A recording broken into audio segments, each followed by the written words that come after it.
अब तू गया बेटा।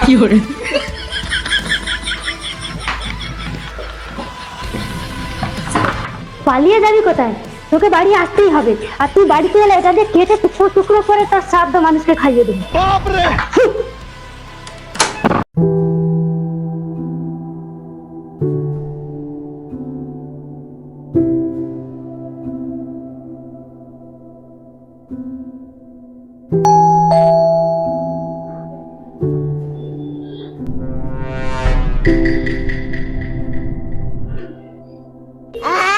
আরে কার্তিক দাদা, এ কি অবস্থা আপনার?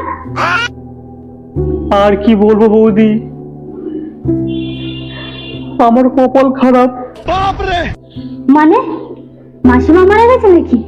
না না, মা খুব ভালো আছে, ও 3 নম্বর বউটা মারা গেছে। যা, 3 নম্বর বউটাও শেষ? আপনার কপালটাই খারাপ।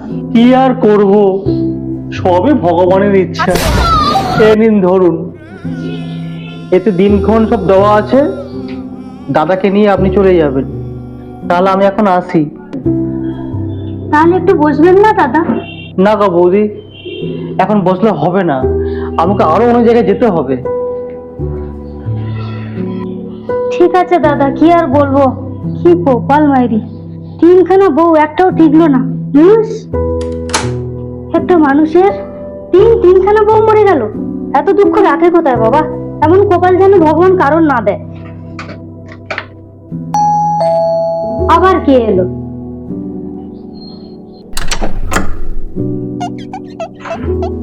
ও তুমি চলে এসেছো? কার্তিক দা এসেছিল, দেখা হলো নাকি? তোমার সাথে এক্ষুনি এসেছিল। কই না তো, এই কার্তিক দা ঘরে ঢুকেছিল নাকি? এ আরেকজন, তার মাথার গায়ে কুকুর পাগল, আর তুমি এসে জিজ্ঞেস করছো ঘরে ঢুকেছিল নাকি? বিশ্বাস নেই বাবা, ওই ছেলের স্বভাব এমনিতেই খারাপ, তার আবার 3টে বিয়ে। আরে বাবা, তার 3 নাম্বারটাও মরে গেছে, তার জন্য নিমন্ত্রণ করতে এসেছিল। যত সব। 3 নম্বর বউটাও মরে গেছে?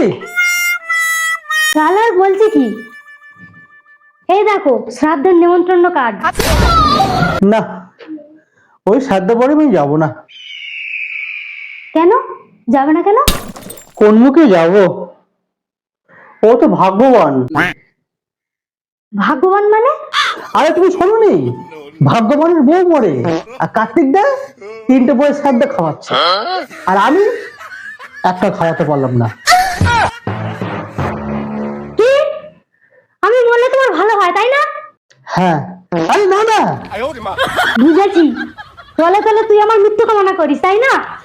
আজ তোর একদিন কি আমার একদিন।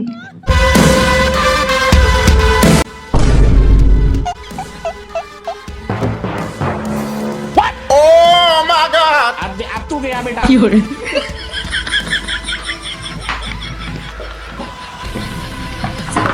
পালিয়ে যাবি কোথায়? তোকে বাড়ি আসতেই হবে, আর তুই বাড়িতে এলে এটা দিয়ে কেটে টুকরো টুকরো করে তার শ্রাদ্ধ মানুষকে খাইয়ে দেবো। তোর শ্রাদ্ধের পর আমি আরেকটা বিয়ে করবো।